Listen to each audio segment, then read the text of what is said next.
এবং ডিসি অফিসের কাছে জমা দিতে বলছি। এই প্রক্রিয়ার মাধ্যমে আমরা এমন কাজ করব যেন এই ব্যক্তি জেল হাজতে পয়সায় মরে। দ্বিতীয় নম্বর, এলাকাবাসী, সমাজবাসী, আপনাদের কাছে আমি দাবি জানাচ্ছি, এই ব্যক্তি আমার এই মহল্লার কোন সদস্য গ্রামে থাকতে পারবে না, এই মহল্লার কোন সমাজে থাকতে পারবে না।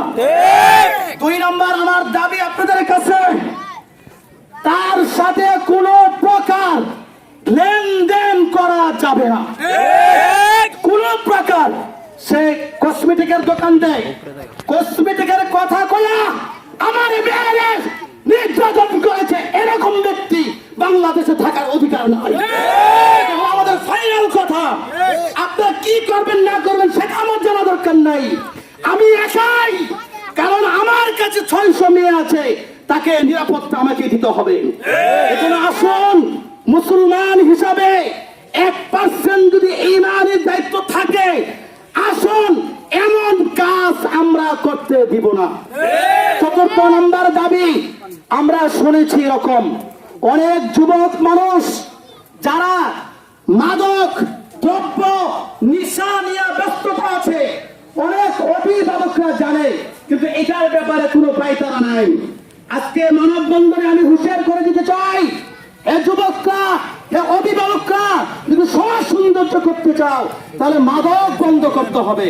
আপনারা কি বলেন, মাদক বন্ধ করতে না?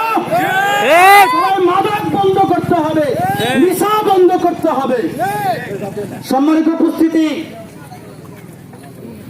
যেহেতু আমরা শুনেছি এই মেয়েটা অনেক গরিব মানুষ, অসহায়, একবার হত দরিদ্র, মাইনেশিন চিকিৎসা চলতেছে, আমরা ওলামা একরাম পরামর্শ করে আগামীকালকে একটা টিম আমরা যাব তাকে দেখার জন্য। এছাড়াও আমরা বিভিন্ন মাধ্যমে যোগাযোগ করে আমার এই হাসমত ভাই কি পরিমাণ কষ্ট করতেছে তার অর্থ যোগান করার জন্য আমি সার্বিকভাবে সকল অল সাইড, সকল সাংগঠনিকভাবে, আলেম ওলামা সকল সাংগঠনিকভাবে আমি যোগাযোগ করতেছি। আপনারা দোয়া করবেন যেন এই